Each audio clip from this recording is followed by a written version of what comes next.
Do you like pizza? I did a lot of things today.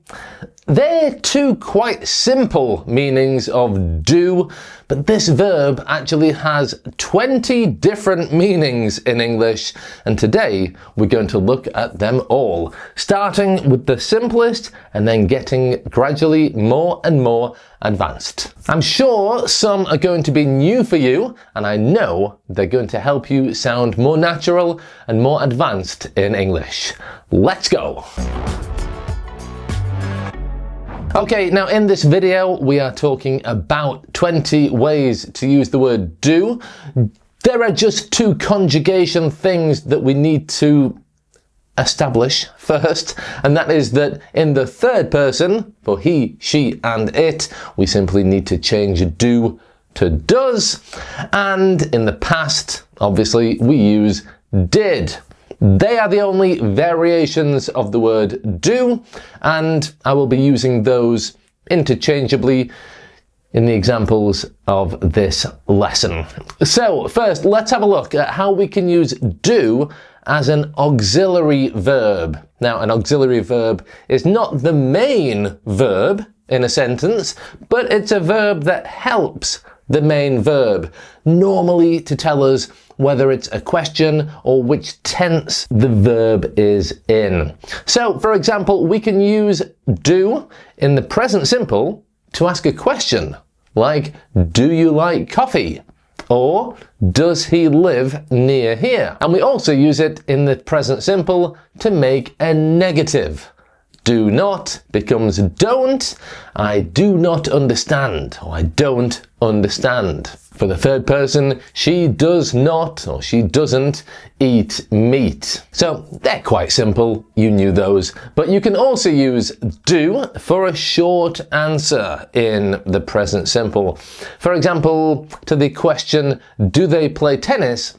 Instead of just saying yes, you can say yes, they do. Or, in the third person, does she work here?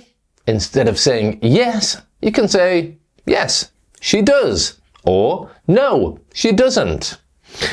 And the fourth way we can use do is for emphasis. So, instead of saying I like her, you could say I do like her. Okay, this just really adds emphasis to the verb. Another situation where we need to emphasize the verb is to contradict what someone else has just said. For example, if you said to me, he doesn't know what he's doing, I might want to disagree with you and say, yeah, he does know what he's doing. You see, I use does in that position and in that situation to emphasize the opposite of what you have just said. Now, before we go any further, if you don't know me, I'm Greg. I make grammar and British pronunciation simple so that you can reach an advanced level of English fluency. And as always, there is a free PDF worksheet for this lesson with a full summary of all 20 uses of the verb do. Now, I wanted to keep this video quite concise, so I'm not going to mention phrasal verbs in this video. That is a completely different topic. But in the PDF, I'm going to give you 20 phrasal verbs that use do. Some of them are really advanced and are really going to help you sound fantastic in English. So, yeah. You're going to love that. And it's free, so you can download it up there. You can click the QR code there. And I've also put a link in the description for you. Okay, let's continue with the fifth way that we can use do in English. And this next little section, we've looked at auxiliary verbs. This little section now is how we can use do as a main verb in a sentence. So first, we can use it for performing an action, okay? For example, she does her daily quick fix lesson every morning at 10 a.m. That's my membership for advanced students. If you do a little bit of English every day, you will make continuous progress.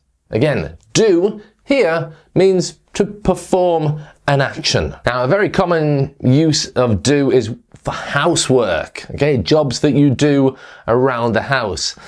For example, can you do the washing up? He did the laundry yesterday.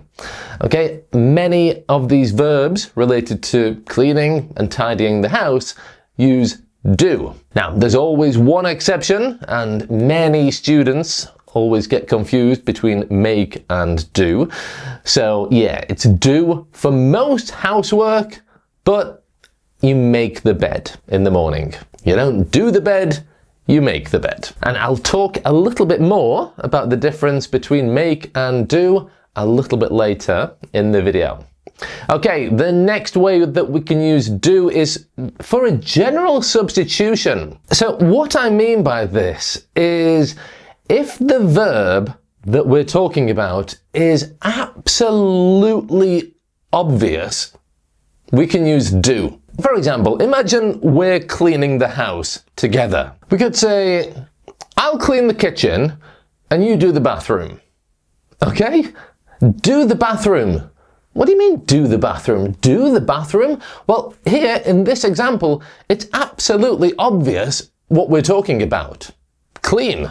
Okay? And it's so obvious that we can substitute the main verb, clean, with the verb do. Hey, have you done it yet? Done? Obviously, we're talking about cleaning the bathroom. So we can just substitute do instead of clean. Isn't English beautifully simple at times? Okay, the next use of the verb do is for work or jobs.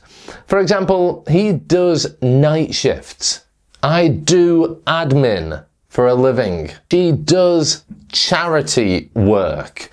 When we're talking about a work or jobs, the verb that we use is do. Okay, we've had 8. We're starting to get a little bit more advanced now.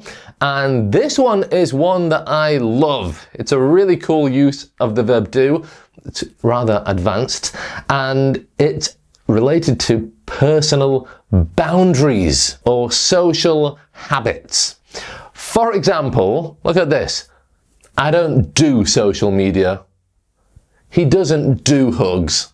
Okay? So in each case, when I say I don't do social media, that's just a personal boundary. This is my life, this is social media, and there's a barrier there, there's a boundary, and social media is not part of my life. And the other example, he doesn't do hugs. Well, this is a social habit.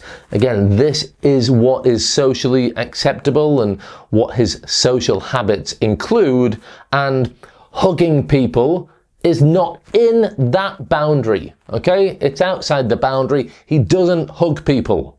No. So, he doesn't do hugs. We do this thing with do to express identity, to express preference, or, as I said, to express your boundaries. Okay? Do you want to come out for some tapas tomorrow night? No, I don't do tapas. Moving on to the next section, which is collocations. I have 5 meanings in this little section, and a collocation is basically a group of words that just naturally go together. 2, 3, 4 words, okay? They go together not for any logical reason, they just belong together. And you find this with things like do business, make friends, okay? Sometimes, we have these rules for when to use do and when to use make. I talk about them in that video there. But sometimes there's no reason. We just use them because they're a collocation, and you have to learn these expressions as one, almost as one word.